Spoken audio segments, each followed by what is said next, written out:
Napokon je stiglo i to vrijeme kada krećemo sa intenzivnim radovima u vrtu i uskoro će sve da se zazeleni i cvjetaje, a mi ćemo nestrpljivo da šetamo po vrtu, uređujemo ga i čekamo plodove.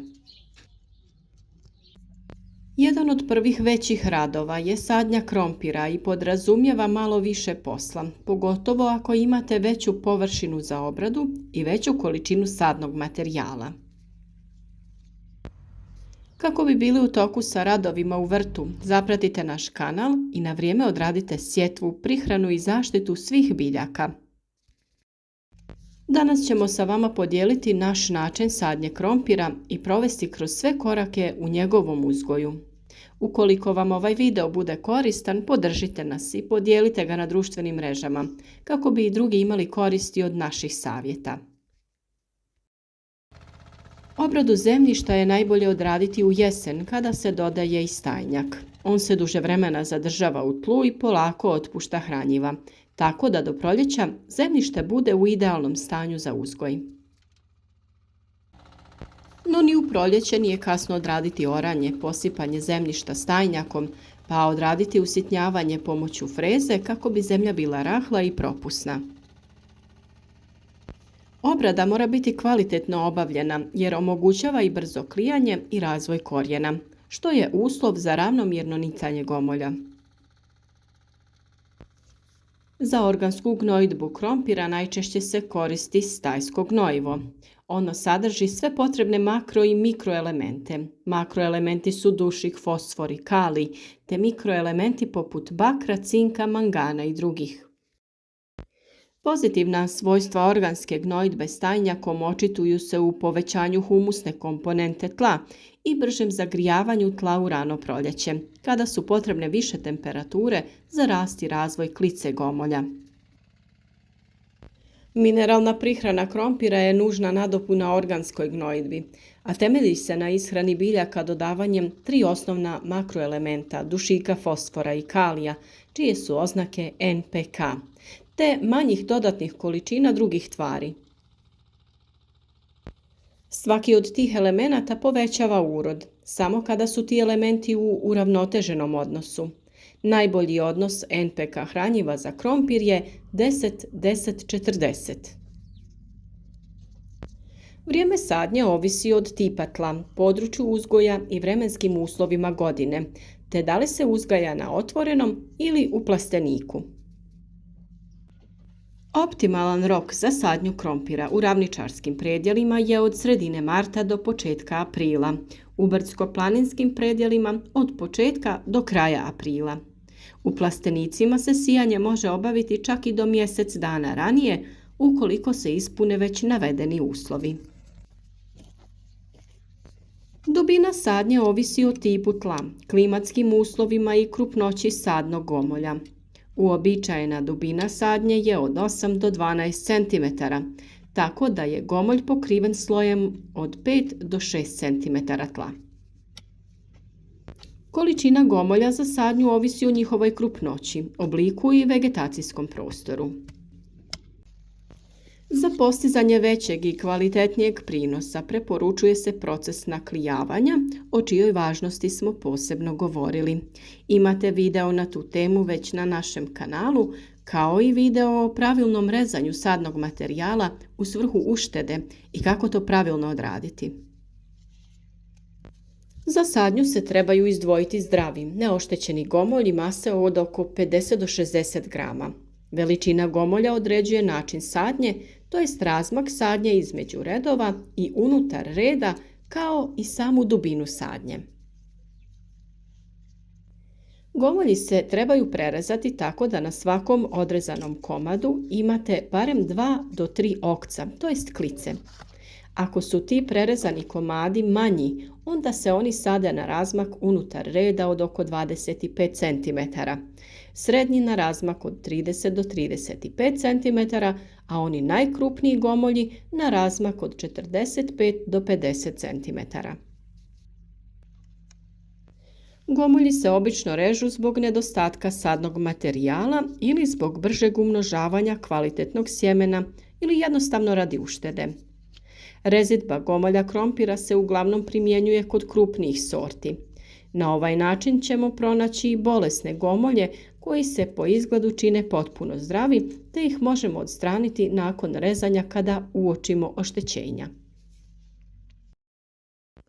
Prije same sadnje u pripremljene kanale možete dodati i stajsko gnojivo. Ukoliko niste dodali stajnjak prilikom pripreme zemljišta prije frezanja, ovo je prilika da taj korak nadoknadite. Dodajete ga u tanjem sloju i nakon toga zagrnete zemljom.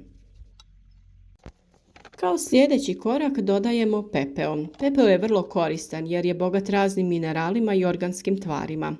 On se posebno odlikuje visokim sadržajem kalija i kalcija koje krompir usvaja u većim količinama. Osim što ishranjuje biljke, on ima i zaštitnu ulogu. Njegova primjena poboljšava imunitet biljaka, povećava prinos do 15%. Veći je sadržaj škroba u gomoljima i na kraju oni budu ukusniji. Sočni gomolji privlače velik broj štetnika i podložni su pojavi bolesti. Prije same sadnje mogu se posuti pepelom u količini od 1 kg pepela na vreću krompira od 25 kg. Ukoliko se odlučite na rezanje krupnih gomolja, rez se može posuti njime kako bi se ubrzalo zarastanje. Ono što je svakako vrlo bitno je to da obratite pažnju na pH reakciju zemljišta ukoliko želite koristiti pepeo.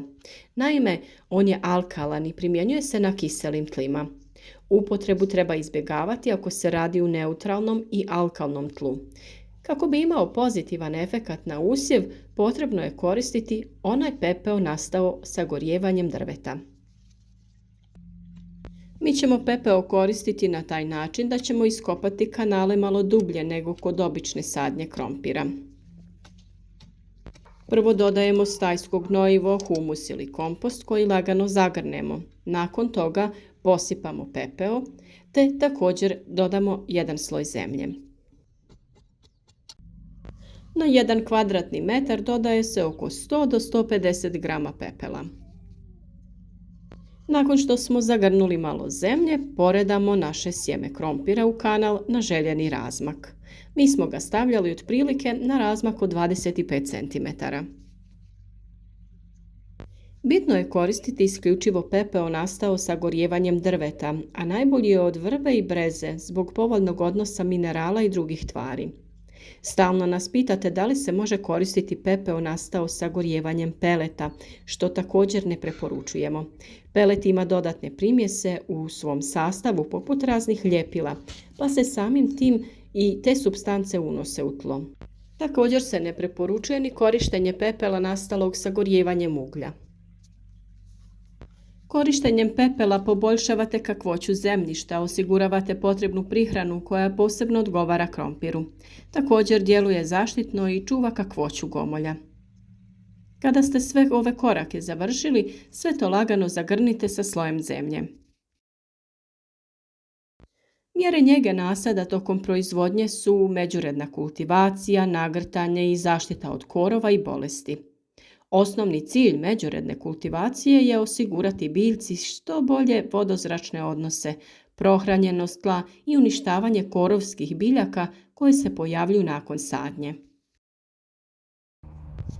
Nagrtanje se provodi kod visine biljaka od 15 do 20 cm kako bi se korijenovu sustavu i stolonima na kojima će se oblikovati gomolji stvorilo dovoljno prostora za rast u nekoliko etaža. Nagrtanje treba provesti u optimalnom vremenskom roku pri određenoj visini biljke, jer se kasnije alatima mogu oštetiti ključni dijelovi biljke. Osim ovog uobičajenog načina možemo dodati i organski materijal kao što je kompost. Slama, sjeno, lišće mogu nam poslužiti kao malč. To su organske materije koje se za malčiranje koriste kod bilo koje biljne vrste, a prednosti su mnogobrojne. Ovakav malč će biljkama obezbijediti ravnomjernu i neophodnu vlagu koja će se duže zadržavati. Također, ovakav postupak će spriječiti rast korova, te će nasad krompira samim tim biti mnogo zdraviji. Jednostavno lišće ili slamu ravnomjerno rasporedite između redova u debljem sloju. S vremenom će malč da izgubi na volumenu, pa se ova radnja može i ponoviti. Najisplativiji i svima dostupan malč je suho lišće kojeg najlakše možete potražiti u nekoj obližnjoj šumi, pokupiti u vreće i iskoristiti u nasadu. U ovom videu ste slikovno mogli vidjeti cijeli proces uzgoja krompira, sijanje, prihranu, nagrtanje, neizostavno malčiranje kako bi se sačuvala vlaga i postigla krupnoća plodova. Uvijek je i bolje krompir posaditi barem u 2 navrata zbog neočekivanih vremenskih uslova i pojava.